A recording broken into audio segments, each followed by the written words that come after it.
If you build it, they will come. This is the motorsports version of a field of dreams. Virginia International Raceway. It was built back in 1955, but closed for over a quarter of a century. Reopened in 1998, and the crowds have been here ever since.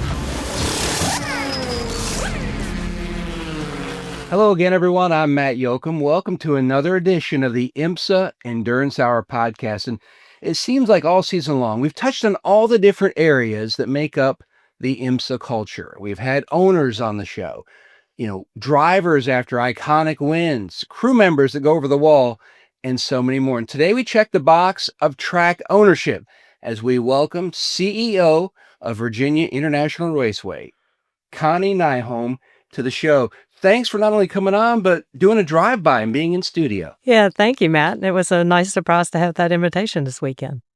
You talk about surprises, and this one, it seems like it might have crept up on some people, but you've been there for over a quarter of a century in the rebirth of VIR. And this year is the 25th, season, the anniversary, so to speak, from when the track once again took the green flag, and then the special place is back on everyone's schedule as well as in their hearts.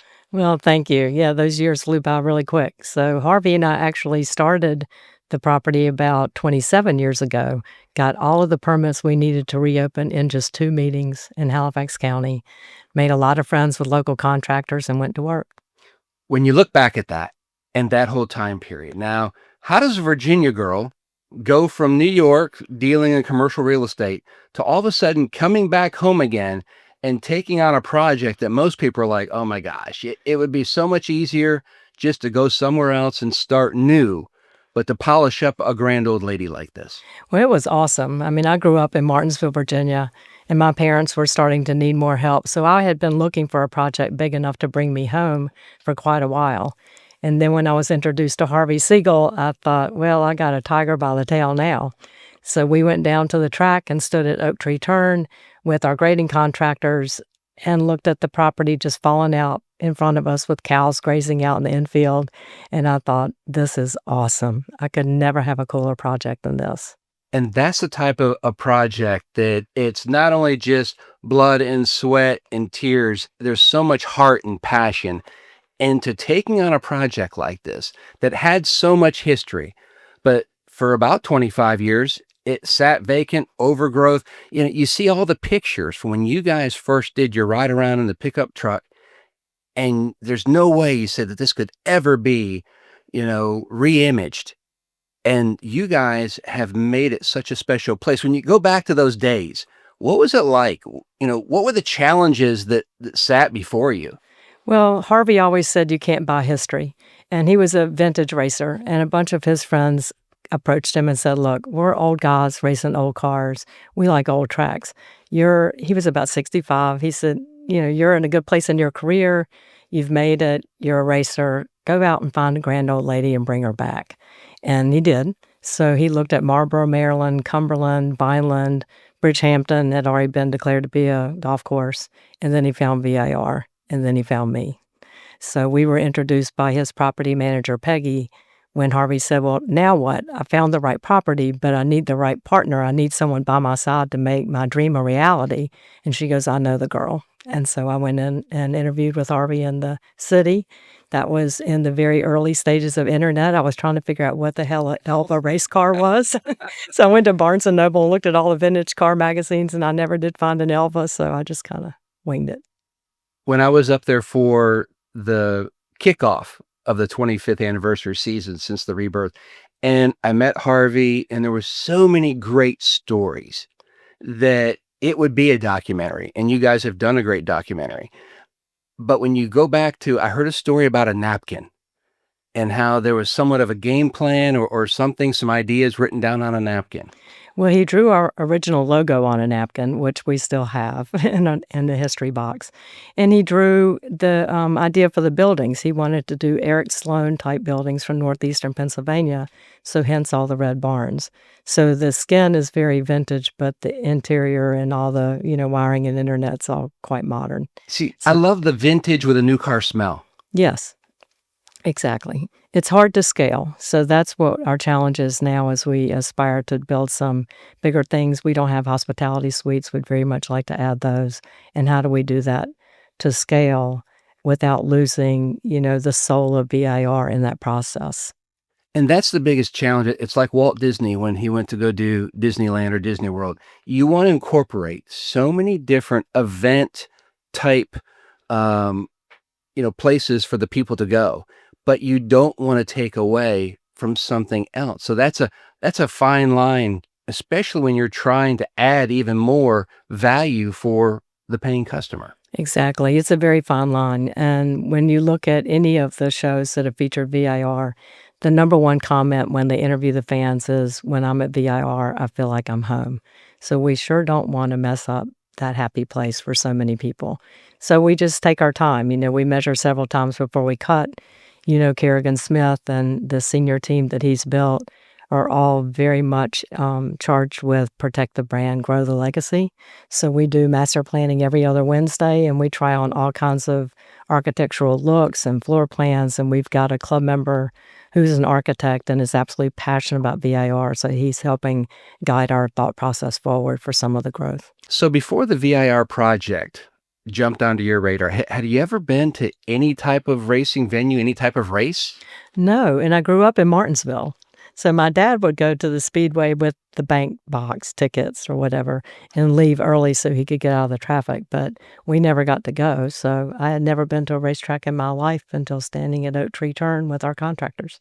And then it just snowballed, all the new people that you would meet, but also the new experiences that were one of a kind. Oh, yeah. I mean, I had this poster, I guess, of a big sheet of paper, and I had open wheel, closed wheel, oval tracks, road courses, and I was trying to make a cheat sheet so I could figure out where all the different series landed on the page. And oh my gosh, people would say, but how can you be doing this project? You're not a racer. You don't get it. And I'm like, well, I'm not doing the project as a racer. I'm doing the project around racetracks instead of golf courses. It's a big resort for me with the nicest people I've ever met on the planet who happen to be in the race industry.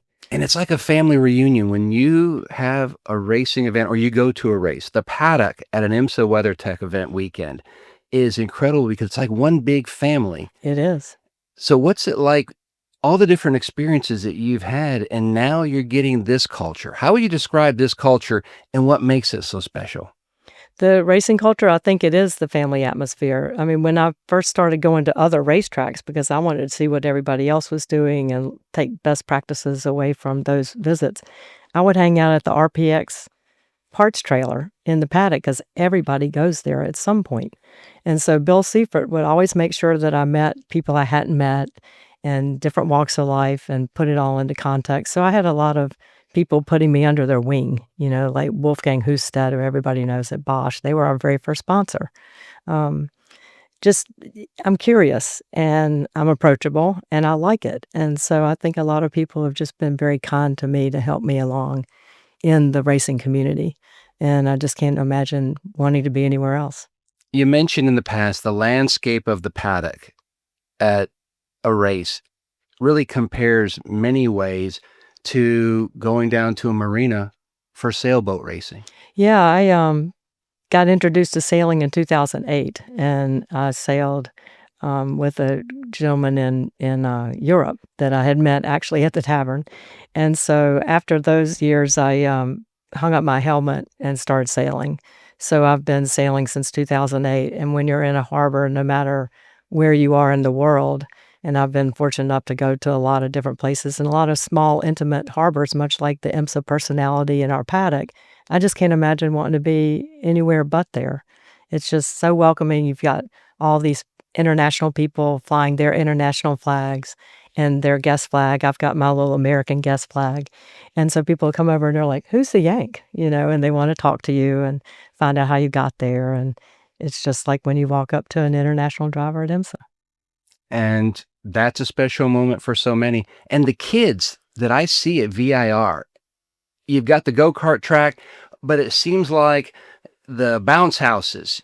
Oh, yeah. You name it, you know what kids want at some point over a race weekend, and you guys deliver. It doesn't matter the age demographic. We have a kids club, And the mascot is Kirby. It's a little car. Kirby's starting to get friends, and the kids love it. And when they term out, they're just like crestfallen. And so now we're having to start a young counselors, so that the new ones that have graduated can come back and still help. It's quite the culture. And I think the whole sport is very family friendly, and like at VIR, it's 15 and under free. And so we really encourage family participation, and it's just grown and grown and grown and grown.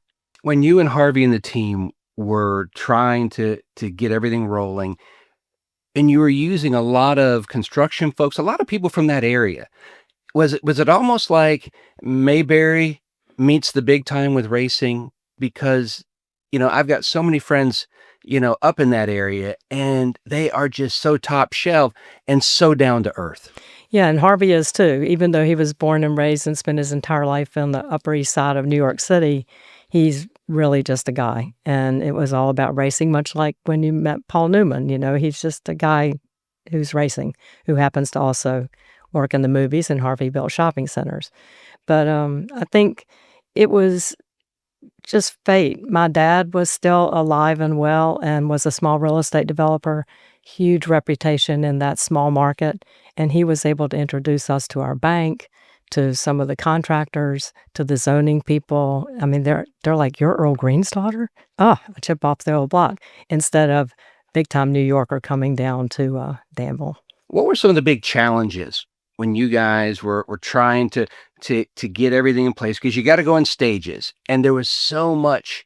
It's like everywhere you looked, it's like, well, do we focus on that first? Do we focus on this? Because everything needed to be worked on or repaved or reconcreted. Yeah, everything had to be redone. And I think the best decision we made back then, and for all our time since, basically, except for maybe hiring Kerrigan, was to repave from the center line. So we did not change the original historic configuration of the racetrack at all. We just widened it from 27 feet to 30, 33, and 36. And then we had Dick Lee, who's Jeff Lee's father, was actually able to help us with the safety. At the time, there were only 3 people who were certified in the U.S. to actually help you with the safety. And he spent a lot of time with me walking around the racetrack and placing guardrail and curbing. And then we had a local concrete guy who just thought it was the coolest thing in the whole world to stop building parking garages and build racetrack curbing and the bridge across the track. When you look at the authenticity of VIR, and you're going through all the remodeling process, does it make you appreciate even more what they did back in the 50s? Because they kept the flowing with the hills, and we've got a creek up here, so let's go ahead and make a curve here. Yeah, natural terrain road course, as Kerrigan says, built before lawyers, and Harvey would say when sex was safe and racing was dangerous. But I mean, literally, turn 10 is what it is because they had to avoid a rock. And then they went around the famous oak tree. And so it was literally just finding their path. Now, when we built the full course, we also built the north and south courses. And the south course is 1.65, just a tad longer than Lime Rock. And the north course is 2.25, just like Mid-Ohio. And we rode golf carts over and over and over again until a path emerged, kind of like colleges putting in sidewalks. And that's how we built the cut-throughs. Multi-use facility, because that's what you need in today's world to have the track busy, 365 days a year if you could. So what are some of the other areas that fans or businesses utilize at VIR? Well, we are very multifaceted. As you know, we have Dirt World, which is down by the river. We have a lot of obstacle courses, about 20 miles of off-road trails, another relatively new dirt track that not many people have had the chance to see yet. And then we have shooting ranges. So we have lots of 50s and 100. We have a 1,000-meter sniper range with berms every 100 meters and a 1,400-meter unknown distance. So we do a lot of special operations, government military security training in those facilities. And my people tell me that they even have folks that come out from the government doing training with night goggles. Oh, yeah. What's that like to watch them in action? It's very fun. When you're sitting at the villas and you see all these little red lights going around the racetrack, you're like, what the heck? And then they would also have people come jumping out from behind barrier So they stage all kinds of things. We said, just stop attacking the lodge. You have got to stop attacking the lodge because it was scaring the guests. When you look at the different areas at VIR that you guys have made so special again, and I looked at the pictures of the tavern, and I'm like, there's no way that that is the same building, and yet it is. Yeah, I mean, it was just shy of $1 million to make it look that way, but once Harvey gets something in his head, you're not going to get it out very easily. But he found a master craftsman from Pennsylvania who came down and measured other homes that had been detailed by Thomas Day, who was a free black cabinet maker from Milton, who did the banister, all the scroll work around the doors, and has a big coffee table book of his woodwork in the North Carolina Museum of Art, where he had a big display, and we have one of those books in the tavern. So we painstakingly restored all we could and then found period-correct pieces for some of the fireplaces and whatnot. So luckily, I had a plaster house in New York, so I helped with some of the plaster work. What kind of teammates were you and Harvey while you were starting on this project, up until basically you bought him out and now, you're the sole owner? So Harvey and I had a very special relationship because we learned very quickly that we both really wanted to have a good time with this project, that if it wasn't going to be fun, it was going to be so enormous and overwhelming that it had to be fun. It wasn't going to be just a job. This Right. is going to be your legacy in some terms. Yes, and especially from his perspective, because he was 65 when we started, and he's soon to be 91.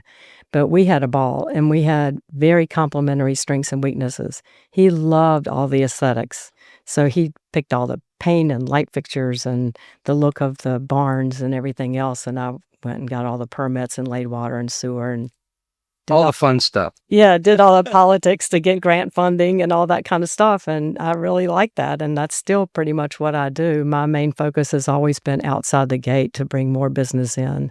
I mean, the industrial park was something Harvey had no interest in, and I did, and we now have 14 businesses on our campus and are attracting more all the time. But so I have to step back for a moment. I'm not the sole owner, and that's very important for our future going forward. So Mark Rain, who is a club member at VIR, but he's also a founder of Epic Games, maker of Fortnite, about an hour from us, is my partner. We're 50-50. And Mark brings, much like Harvey's enthusiasm for all things aesthetic, Mark is a total technology geek and a marketing genius. So it's just another magical time for me to be paired with someone like he is, because his strengths are not mine. And together, I'm looking at what we can plan physically and financially, and then, bring Mark in, and then we can beat it up together. So we've got a project we're looking at in the infield that would create a lot more room for hospitality and camping. And I really want to build something, a statement piece, if you will, for the false grid.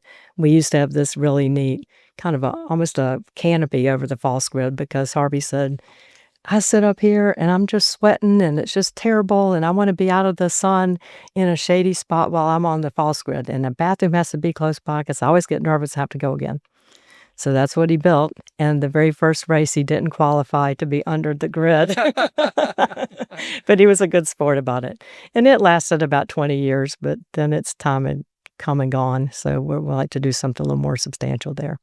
Look at what you've already done, but you're also looking into the future, because any great business person, they're always 5-10 years down the road. And I just go back and look at the concession stand. You blew everybody away with having a kiosk. And I said, all right, I'm going to go ahead and time this. So I went up, placed my order in, swiped the card, and took my receipt. I walked, maybe 5 yards to the pickup window, and my food was already ready. And people were amazed at how quick from purchase to pickup, and how that just adds value, but adds so much more enjoyment, because then it's word of mouth. Oh my gosh, the weather was great, but you should have gone to the concession stand. Well, and we now have Shepherd Event Group as our food and beverage provider, and that's been a massive step up for us. They do such a good job, and our staff is very welcoming to all the businesses on campus, but in tying them in with technology and making them part of our family. One of our core values is universally evolving. and we mean it from every facet of everything we do. What did we not think of? We don't want to have to look back. Let's, measure one more time. I always see people bring up a racetrack that's no longer with us. And so many iconic memories from that place. This past week, Flemington Raceway up in New Jersey, I saw that on social media. And now it's the parking lot for a box store. Because it's just so much easier because real estate is so valuable. And being able to do what you and your team and Harvey have been able to do over the past, almost 3 decades. What challenge are you most proud of that you guys were able to accomplish?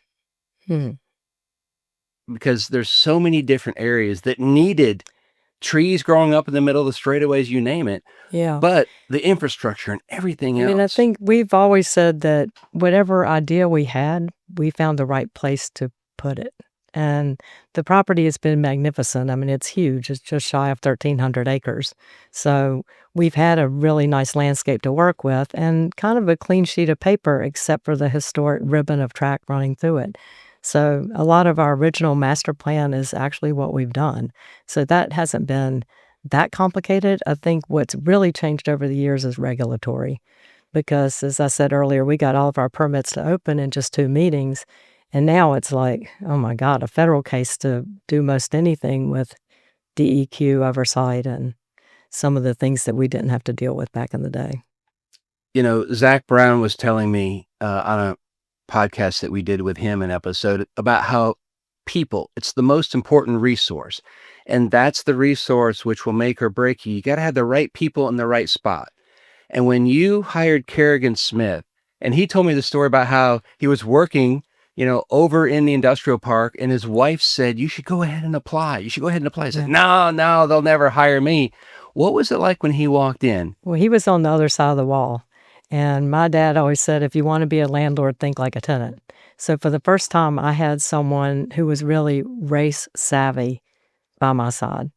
And Kerrigan is just so well respected in the paddock.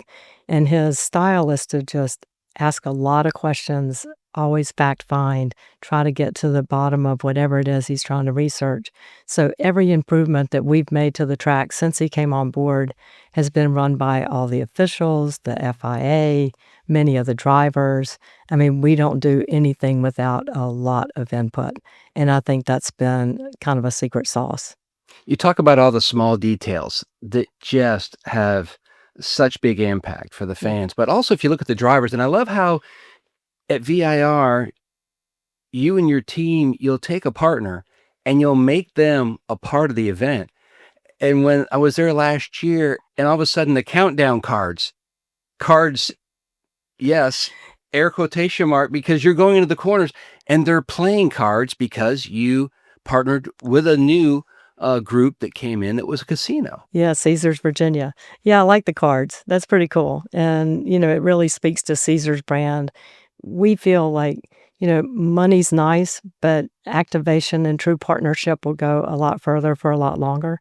And it's just our DNA, the way we've always been. 1,300 acres. You've been around on a golf cart, pickup truck, excavator, you name it. But what was it like when someone mentioned to you, hey, we've got someone that wants to take a lap at VIR? And it turned out to be Paul Newman.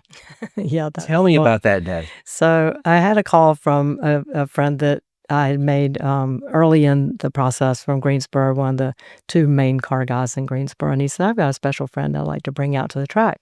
Do you have anything available? I'm like, yeah, we could do on the north course because there's an IndyCar testing on the south course. And so he comes out and he brought a Boxster. And we get ready to go out. He says, let's go warm up the tires. Come with me. I'm like, okay. So we get about halfway around the track.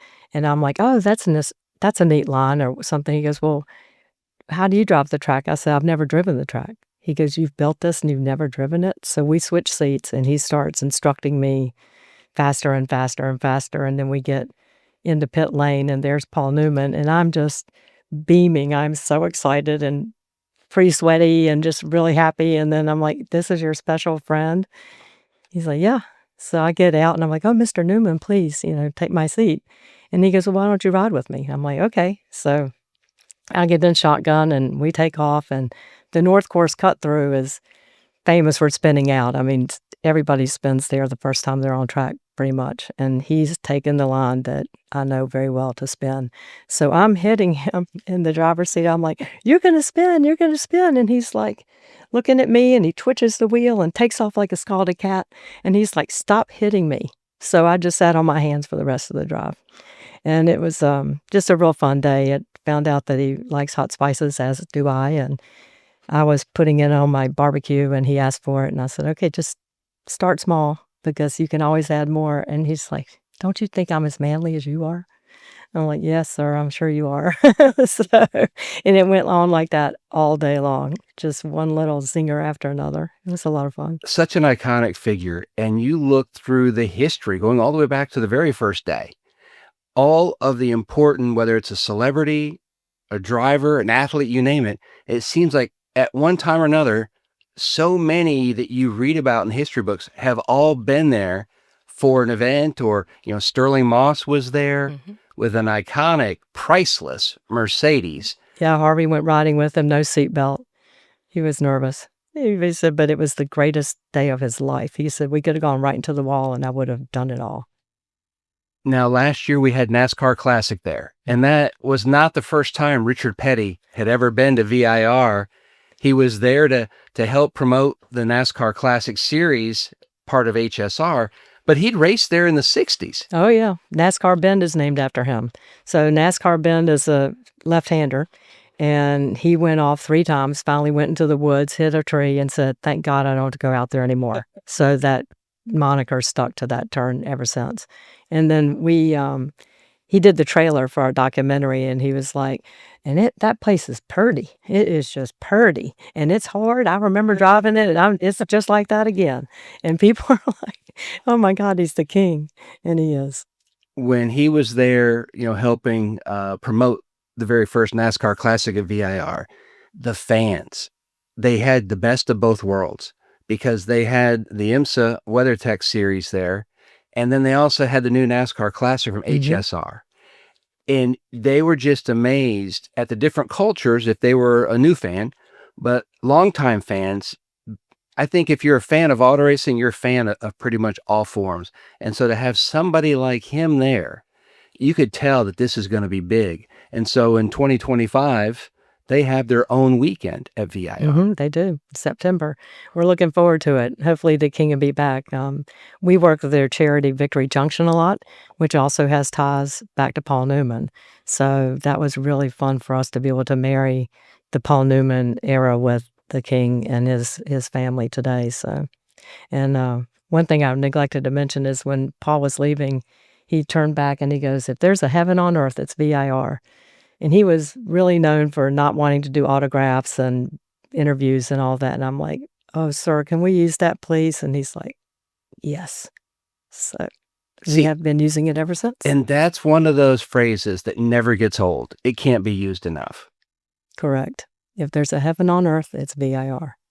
When you talk about the Victory Junction, which Richard Petty and Kyle helped get it rolling in honor of the late Adam Petty, I was there the day they did the groundbreaking. Paul Newman was there. Andie MacDowell, the actress, was there.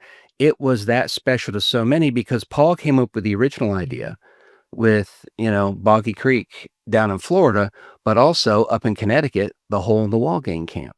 And so to be able to have something so special that provides enjoyment for kids, you're not going to camp and you have this disease. If you've got cancer, you're there at the camp week that has all the cancer patients. So you're just a normal person.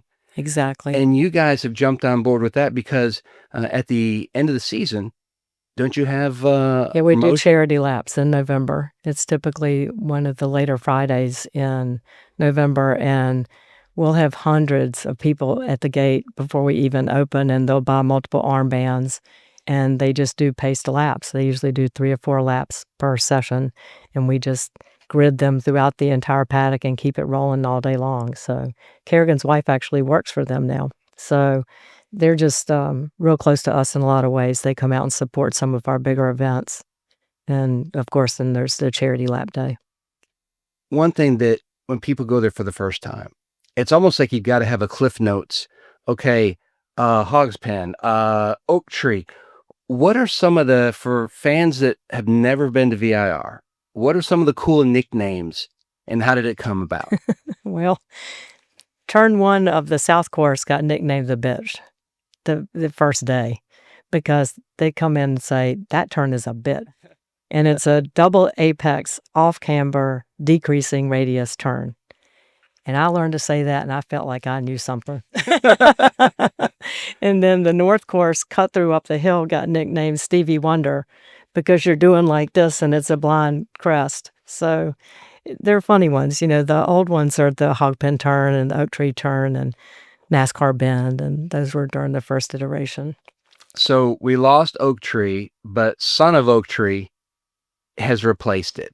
How tall is it now? It's about 18 feet, which means it's probably taller than that since I'm only 5 feet. But it's growing really great, and it was grown from an acorn from the original tree. We tried to have the tree cloned because the Institute for Advanced Learning and Research in Danville, that's one of their areas of specialty.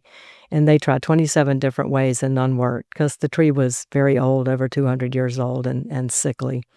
So when we did the press release announcing the failure of the cloning project, one of our vintage racers came forward and said that his son, Mike Allen, who had worked in our maintenance department, had planted a handful of acorns and they had 3 trees in their yard and would like to offer us one. Wow. So it came from Mike's yard. And that just tells you the impact of what that place has on other people. To want to take acorns with you. Yeah. Yeah, I've spread a lot of ashes. So it is a very special place to a lot of people, and they feel like they're home. So looking at the WeatherTech weekend, then after that, we've got the NASCAR Classic. So the excitement building for this event, because it's always when you're in the paddock, it's like, hey, we've got 2 more races till we go to VIR. Can't wait. And they want to go have dinner at the tavern because there's so many small parts about a VIR weekend. It's an event. Every day is an event. So the excitement building toward it. Yeah, it's neat to me. A lot of the industry professionals who have retired, they still come to our race. They said, because it's special. I said, well, how many do you go to a year? 1, yours. So that means a lot to me. And yeah, we're building up to the big weekend, and that's really fun for us. In the meantime, we're just going to keep doing what we do best and making sure that the facility is as top-notch as possible and that all our staff is ready to go, and they love IMSA. It's their day on the big stage, and it's fun for everybody. When you look at the different venues throughout the course of the season, and I love when we go to a racetrack, and this weekend, these are the classes that are highlighted. And coming to VIR, it's a GT weekend. And so those drivers and teams, they get to showcase, they're the top level. And I love when you see the different car corrals. Oh, yeah. And there's so many folks that are there like, hey, love that Corvette. I've got one in my garage, or, the Mustang. And it kind of rekindles some of those old racing days of, Chevy versus Ford and on down the line. Yeah, the car corrals are really fun, and they've grown almost every single year, and they get laps on the track, and just the camaraderie within the corral is always fun for me to see. My job pretty much that week is to make howdies, as I say, and I walk around and touch every single tent twice a day, every car corral, and random fans and media. And so I get to hear a lot of comments and answer a lot of questions, and people really look forward to the car corrals.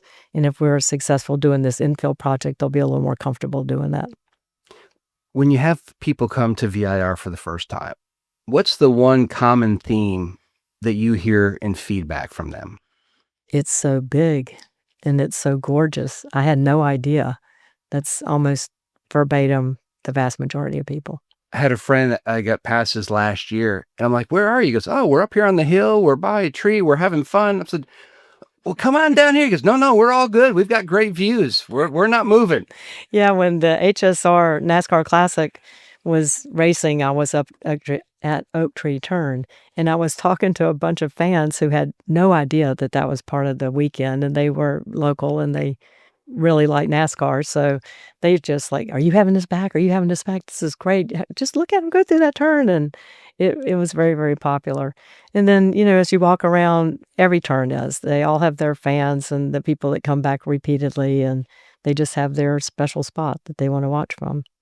Quite often when you look at someone through their career, and it's very rare that they go, "Wow, that was so and so's legacy," because, they're in manufacturing, they're building cars, you name it. But there's so many things that change because that's the one constant in life is change. Mhm. But when you're able to take a step back, I go back to one of my all-time favorite movies was Grand Prix with James Garner. And the very last scene, he's out on the front stretch, hot dog wrappers are blowing, completely quiet, just so silent. And in his mind, he's reliving the previous day. And when you get a chance to take a step back and look at the legacy that you and Harvey and the team have put together on this special place, what are you most proud of? I think I'm most proud of us never stopping. It's never good enough, and every day is exciting. Every day brings a new challenge. As I tell people all the time, I have the best job on the planet working with the best people at the best place. So I really like that. One of our core values is universally evolving. And like I said earlier, we look at everything, whether it's something physical that we're constructing or a new process we're putting in place or whatever, from every angle that we can possibly think of. And if something comes up that we didn't think of, then we adjust. We're just not afraid of experimentation, strong curiosity. It's just a really neat place to be that fosters continual innovation and communication within the team. We do not work in silos, and I am not the boss. The heartbeat of racetracks are the fans and the competitors and just the whole energy that everyone brings. But quite often I've been at a racetrack where there's like nobody there. And I'll go and just sit on pit wall and you can just feel the history coming through. Mhm. Do you ever take a chance just to go out, sun is setting, just to sit out on pit lane and think back to all the special memories that you and the team have been able to create for so many? As most of the people who know me recognize, I don't sit still very often.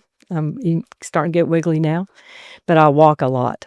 And so I walk the racetrack a lot. And I'm always thinking about when the mist is rising. Oh, I remember when we did that film. And, just all the memories come flooding back because of something that just, sparked that thought. And it's this really special place. In the winter, if you can come out and walk the track at the end of the day, the sunsets are just fiery, and they're beautiful, and then the early dewy summer morning, so it really is a four-season place. We rent a racetrack about 380 times a year, which is about 280 calendar days. So, there's a lot of days that I can't get out and walk it, but there's usually, time before or after, and they're all special. And a number of big names love going to VIR for Mhm. play dates. I know Ray Evernham's been up there. I've been up there with him. Jeff Gordon has They're been up club there, members. Yeah. club members, because that's their golfing. That's their golf course. That's their Augusta. Being able to run up there with whatever, car that they've got, Mercedes, Porsche, you name it, whatever it is, an IROC car or Evernham's own, creation that people are like, what is that? I know. But it Some turns heads and they have fun. They really do, and because they're not having to play to the TV cameras or the sponsor or the team owner or whatever, they're just being guys, and they usually camp. And so they'll camp up in the South Paddock and just have a good time. And when other club members wanna talk with them or whatever, back to, like, Paul Newman, they'll talk with everybody. They just are real open about it, and it's fun to have them. I remember, one day, Scott Atherton and I were leaving the drivers' meeting from, IMSA, and I hear and I'm like, "What's going on?" I turn around, and Patrick Dempsey is running down the paddock, and I'm like, "Patrick, what's wrong? Is everything okay?" And he goes, "Yes," and he picks me up in the air, spins me around, sticks me back down, and he goes, "I love VIR, and I love you," and off he goes. And Scott's like, "How did you do that?" I'm like, "I didn't, Patrick did." But that's just what they do. I always like to say it's just race car friends doing race car things. Yeah, like I swear Tommy Milner grew up with us. I mean, we're at that time now. Oh, yeah. So 26 seasons. And he's got his kids. Hmm. Spencer Bompelli and his kids and his little girl, they took a video of her. They were going home. They had all the family. Everybody was camping around turn 4. Go home. They're trying to put her to bed. And she's thrashing around like, I want to go back to VIR. And so that went viral. It was so cute. So we talk about Tommy, and he and I talked about his very first car. And it was a BMW because of his dad's affiliation, but it was a BMW wagon. I'm like, a BMW wagon, trust me, it was really cool. I had some really smoking hot wheels on it. It was a cool piece. And we talked to different folks when they come on the show about what was their first car or the car that got away or their favorite priceless car that they've been able to drive. So for you, a lady's choice. I have a 2003 Audi RS6, and I love it. And I had it flashed, so it's about 530 horsepower. And it's just my little workhorse. And what was your first car to compare to what you're hauling the mail? Civic. Honda Civic. So Yeah. Honda Civic to an unbelievable piece that you've got now that definitely has the horsepower That we was need. fun. Yeah, my dad, my car got totaled by a neighbor who was trying to parallel park and hit my car. And so he bought me a Pacer, which I absolutely hated. What color? Maroon with plaid interior. But it did have 12 speakers, and so that part of it was good, but it was a pig. And so I came home from college one day, and my mom was talking to me about it, and she goes, I think it's time to go out and get a different car. So we went out and test drove a Toyota Supra, and I'm driving, and Daddy's with me, and we're going up through the country roads, and we come around some hairpin turn that on a road I didn't know, and I got it airborne and, kind of holding on to it, and we landed and, kept going. And Daddy's like, oh my God, that car fits your butt. We got to get it. And so that's what we did. See, co-owner of a racetrack, CEO up at VIR, and whether you're just doing the books, the vision for down the road, or behind the wheel. I love it all. All car. I am. I'm the queendom. Well, The auto queen. thanks for coming by and talking VIR and so many special things about that place. Because I think Paul Newman said it best. Nobody could ever come up with a better line. And it's special to so many people. And they're going to get not 1, but 2 chances here in the fall coming up just with the IMSA brand. Mhm. But you've got so many other events throughout the year. But the WeatherTech weekend with the GTs, also NASCAR Classic. So if you haven't had a chance to see either one of those in action, you definitely have to go up to VIR because the NASCAR Classic weekend, it's like when, they went to Le Mans with the Camaro. Oh, it's just just the awesome. roar in the thunder.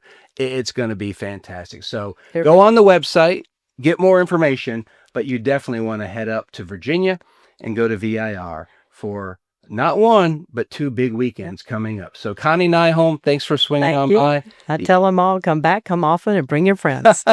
Absolutely.